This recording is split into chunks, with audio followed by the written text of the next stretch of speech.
Hi, I'm Anna and I'm going to show you how to use quick orders to order blood tests, radiology and to prescribe medications for patients in ED.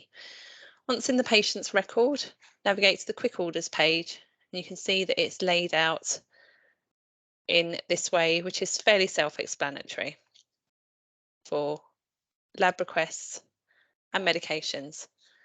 The medications are split into categories to make it easy for you to order with a single click in most instances, and whether you're ordering blood tests, radiology, or prescribing medications, each click that you do to place the request places the orders into the orders for signature basket over here in the top right hand corner. So we'll order some tests now.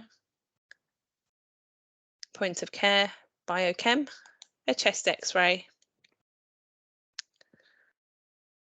and we'll prescribe an oral dose of paracetamol once only using this pre-populated order sentence here.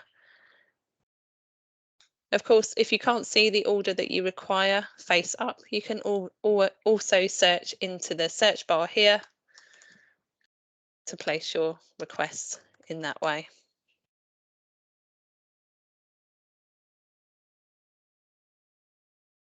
So all of those orders have been placed into the orders for signature basket in the corner.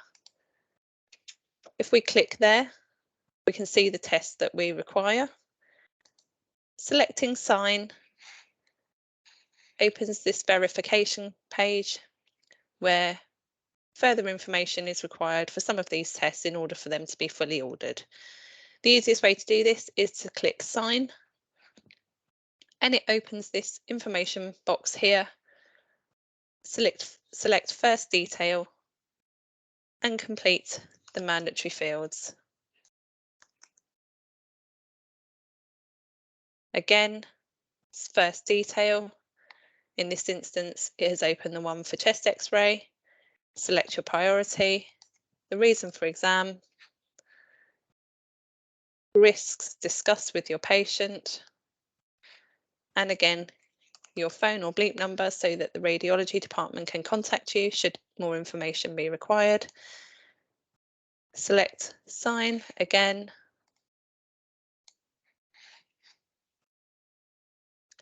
And your orders have now been placed. For blood tests, they will now appear as tasks in the nursing activities column on Launchpoint for the nurse or nursing staff to take in the usual way. The radiology department will now be able to see the requests for any radiology orders placed, and medications will now appear on the patient's drug chart and also as a task in the nursing activities column on Launchpoint for the nurse to administer the medication that is due. And that's how to use quick orders. For further information or support on the information that's in this video, please contact the physician's associates in your area, your Cerner buddies, or a member of the digital division who will be able to help you. Thank you.